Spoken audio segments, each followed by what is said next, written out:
Cara, existe alguma história que tu ainda sonha em contar? Que tu gostaria, né, num futuro próximo, sei lá, de Tem, cara. contar? Tem sim. De verdade, assim, não é demagogia não, mas eu gostaria de contar que um projeto de segurança pública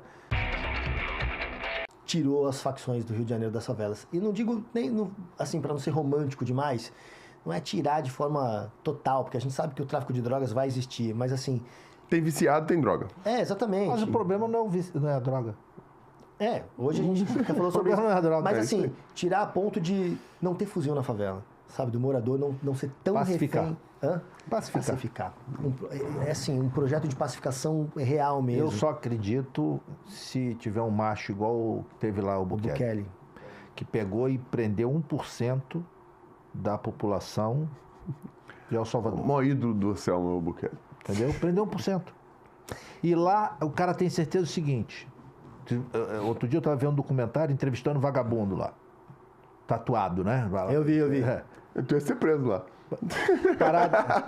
Parada é o seguinte, se o cara soubesse que ele ia ser preso e ia ficar agarrado do jeito que ele estava lá, ele não tinha cometido o crime. Então, é muito louco, porque a gente fala de segurança pública, automaticamente a gente joga tudo nas costas da polícia, né? E do sistema penitenciário, quando na verdade... Mas é óbvio, de alguma forma a gente precisa de alguma medida drástica e precisa de vontade política. Porque ou a gente faz como o Bukele fez, ou a gente faz como a Colômbia fez.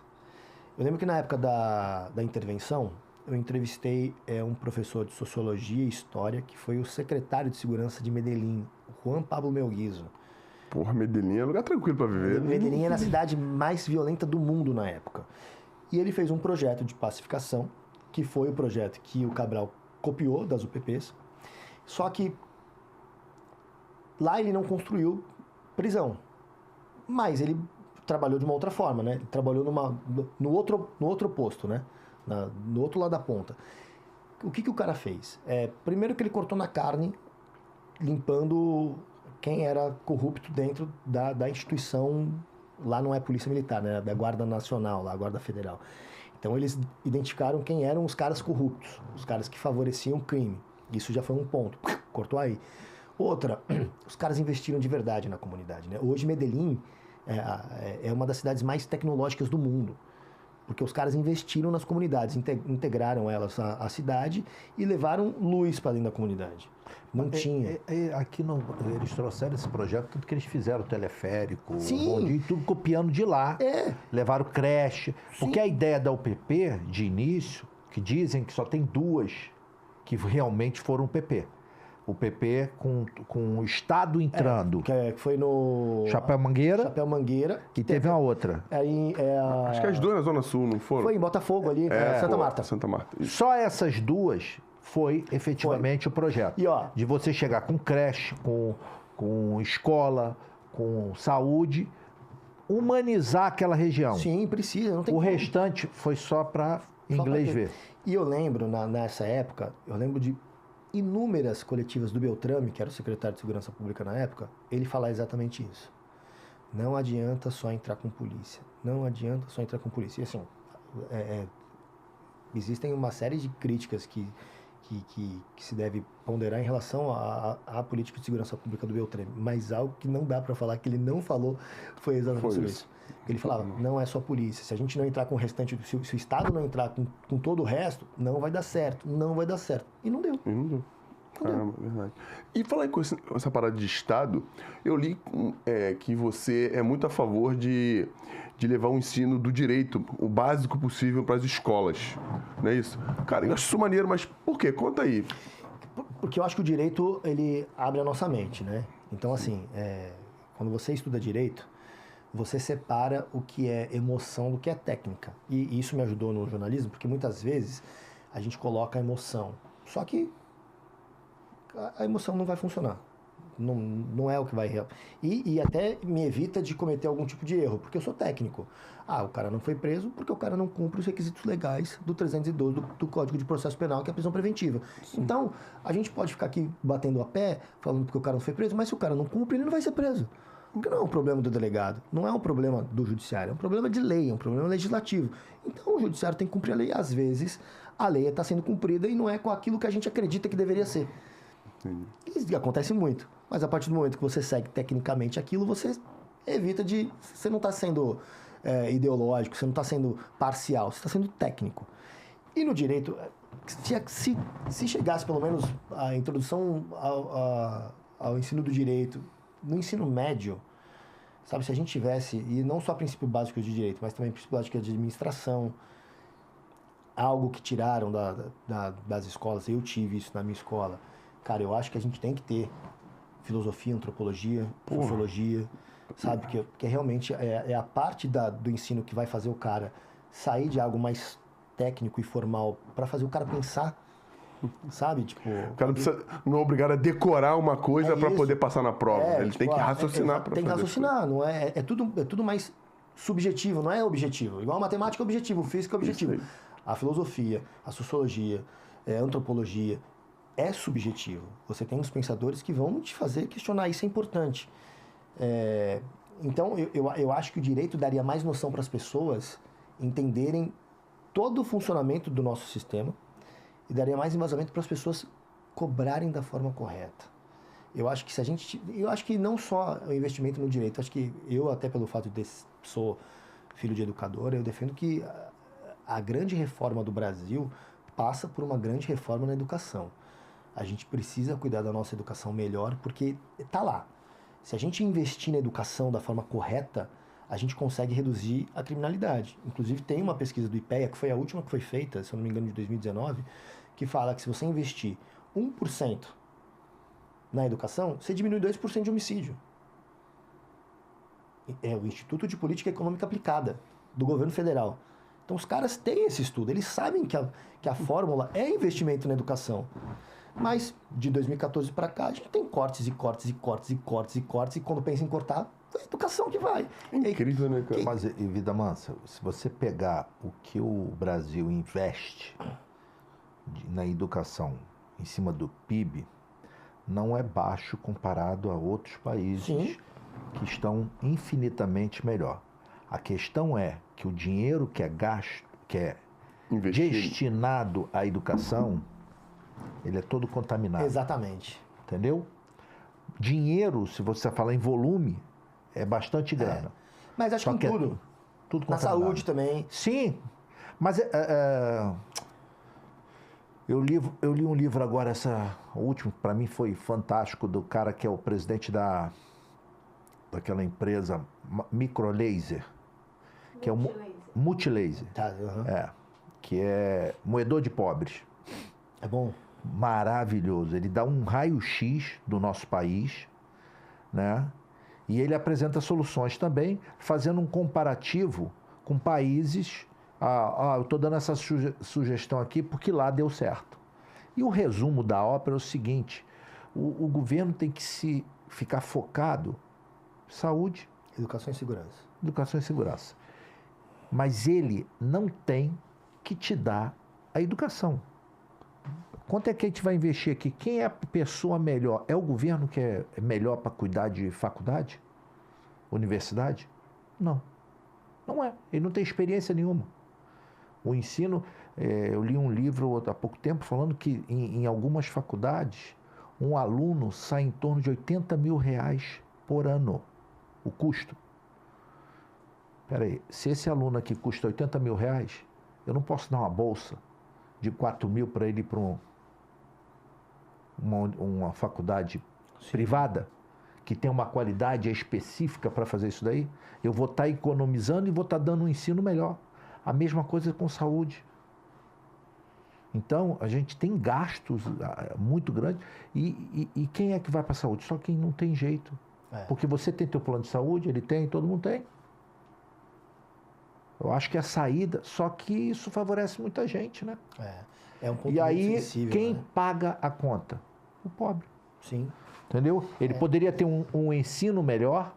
Ele poderia, por exemplo, se a gente pegar aqui estudo, privatizar estudo, o Estado vai continuar pagando. Ele vai falar assim, você mora onde? Eu moro aqui na Barra, ou mora no Recreio, moro em Madureira, tem a faculdade aqui, tu vai lá, apresenta o voucher, o governo paga para você. Saúde. E outra coisa, presídio. privatizar essa porra. E tem um excelente exemplo de presídio privado em Belo Horizonte. Eu sei não sei se é disso. Belo Horizonte, não. Em Minas Gerais, não sei se é Belo Isso. Horizonte, mas é perto. Tem? O resultado, APAC, né? o custo é menor, o preso é melhor tratado, entendeu? E você não tem problema de escapa, de fugir, não tem problema de briga lá dentro, não tem. Aliás, quê? esse é um Porque, excelente... porra, você é fiscalizado e quem é privado. Então, esse é um exemplo muito interessante, porque esse, se eu não me engano, se chama APAC. Depois dá uma pesquisada aí. Acho que é APAC o nome do projeto lá de Minas Gerais. O cara, para ir para lá, ele tem que querer ir para lá. Né? Então, assim, não é qualquer um que vai. E não tem distinção do crime cometido pelo apenado. Então, o cara tem que querer ir para lá. Quando o cara vai para lá, ele tem hora para acordar, hora para estudar, hora para trabalhar, hora para comer, hora para ligar para a mãe ou para a esposa, hora para orar, para rezar, para ter um desenvolvimento espiritual. E esse lance de falar com a família, todos os dias ele tem que falar com alguém da família dele, ou com a esposa, ou com a mãe, ou com os filhos. Todos os dias ele fala com alguém da família dele. Porque é importante essa relação com a família, justamente por cara se humanizando. Porque a família não quer que ele fique no crime. A família não quer que ele fique preso. Então, para a família, o interessante é que ele se recupere realmente. Sim. E ele tem cama para dormir, banho quente. Só que ele tem todas essas regras, né, para seguir. O carcereiro é um apenado, é um cara que está cumprindo pena. Então, o cara que tem a chave das celas do presídio é um cara que tá... E a última pesquisa que saiu, o índice de reincidência era de 3%. Aqui no Brasil, das cadeias públicas, é de mais de 70% o índice de reincidência. Então, assim, é uma prova de que, se fizer da forma certa, tratando o preso da forma correta também, é interessante. Você tem um impacto social muito grande. Porque, afinal de contas, a gente precisa olhar realmente para o sistema penitenciário, porque todas as facções nascem ali. O cara não faz nada. É verdade. É a faculdade do crime ali, e ainda o cara é maltratado pelo Estado, né? Porque é mesmo, o cara fica com mais raiva do Estado. Entendeu? É tudo. É PAC mesmo, né? É PAC. Caraca. Mas tem em Minas, tem outros, acho que são 3. Mas tu sabe que já tentaram trazer essa discussão aqui pro Rio de Janeiro, pro sistema de socioeducação, pros menores? Só que é complicado, porque é assim... tanto no sistema de socioeducação, né, que é o Legase, quanto no sistema penitenciário, o negócio é muito louco, né? Tudo é muito caro, né? Aqui no Rio de Janeiro, um pãozinho chegou a custar R$8. Então, por isso que querem que o governo... O sistema é foda, já dizia Capitão Nascimento. Você vê, 80 mil que custa um aluno numa universidade. Não são em todas, mas ao ponto de chegar a 80 mil. Eu pago na faculdade do meu filho, que estuda numa faculdade boa, que é o IBMEC, pago 4 mil e pouco. A gente precisa rever muita coisa. Olha quanto o governo ia economizar. Para um que paga de 80, dá para pagar 2. Verdade. Entendeu? Caraca. É muito louco. Não, é muito louco. E você tem... A máquina, para se sustentar, ela tem que... E aí você vai aumentando, vai aumentando o gasto. E quem paga a conta é o pobre. Uma vez eu fui criticado... Ele fala disso tudo, mas quem paga a conta é ele. Uma vez eu fui criticado, eu estava apresentando Cidade Alerta, né? Teve uma discussão lá sobre a privatização das universidades públicas. E eu disse... é terreno fértil. É, terreno fértil. Eu disse que eu não sou a favor da privatização das universidades públicas, mas eu sou a favor de que quem tem condição de pagar, que pague. Porque quem tem condição de pagar e paga, garante o ensino daquele que não tem. Então, assim, o governo tinha que entender a necessidade de cada um que está ali. Porque hoje, como é que funciona a faculdade pública? Hoje, o cara que estuda nos melhores colégios passa na faculdade pública. Isso aí. Enquanto o cara que estudou no colégio público a vida inteira, ele vai fazer uma faculdade particular que está no mercado, dando espaço para ele estudar. Então, assim, se inverteu completamente. Isso aí. Se não fosse pelas cotas, o cara que estudou a vida inteira no colégio público, ele não vai entrar nunca numa faculdade pública. Porque o ensino público não vai oferecer para ele subsídio suficiente para ele passar no vestibular. É claro que existem exceções de pessoas que estudaram em colégio público e passaram, tem, mas é exceção, não é a regra. E a gente só se baseia pelas exceções. Exatamente. Aí você fala, mas o fulano estudou a vida inteira, cara, mas é um... Porra, cenário, e os outros 10 milhões? E aí eu fiz assim, cara, a pessoa que vai fazer faculdade faculdade de medicina na universidade pública não é pobre. Se você pegar, cara, tem 1, 2, sei lá, se você colocar 10% que veio da comunidade, é muito. Muito. A maioria estudou nos melhores colégios do Rio de Janeiro, nos melhores colégios de São Paulo e tá lá na faculdade pública. Porque esse cara, que o pai tem condição de pagar, ele não pode pagar a mensalidade. Porque se ele não vai estudar na faculdade pública, ele vai pagar 10 mil, 15 mil reais por mês para uma faculdade particular. Por que ele não pode pagar e não garantir o ensino daquele que não tem condição? E o governo identificar qual é a situação do Anselmo. Pô, o Anselmo, ele precisa de uma bolsa de 2 mil reais porque a família dele tem condição, o pai dele trabalha, não sei o que, 2 mil reais para ele estudar, maneiro para ele. Só que tem gente que, cara, se você não der dinheiro, o cara não consegue estudar. Porque o cara precisa, ou ele estuda ou ele trabalha. Então muitas vezes o cara opta por trabalhar e não estudar porque ele precisa levar o dinheiro para dentro de casa. É isso aí. Então o governo tinha que estar ligado nisso, né, cara? Só que... Ele, nesse livro, ele fala de uma coisa interessante que é com relação à multa, né? E ele dá a ideia que a multa deveria ser proporcional ao que você recebe. Porque um cara de Lamborghini avançar o sinal, ele avança quantas vezes ele quiser. Exatamente. Ele excede a velocidade quantas vezes? 200 reais? Bluf. E o cara que é trabalhador, que está ali com a tua Kombi que avança o sinal. Bom a ponto. mesma multa do Bom cara. ponto para raciocínio, para Né? pensar. É por isso que... Porque qual é a função? Penalizar. A multa é para te penalizar. Só que um cara muito rico, 200 reais. É por isso que a maioria dos acidentes de trânsito com vítimas fatais, quem está dirigindo? Um playboy. É. Porque o cara ignora o risco que ele causa tem do pai, né? Exatamente, ele tem um pai que é influente, ele tem dinheiro para pagar a multa. Então ele ignora completamente o risco daquilo, ele dirige embriagado, ele está dirigindo em alta velocidade. Na maioria dos E sabe casos... que não dá nada. Não dá nada, exatamente. Dá merda quando acontece de você... E não, né? e assim, e até mesmo pelo fato de quem comete ser um cara que está numa classe social privilegiada, não vai acontecer.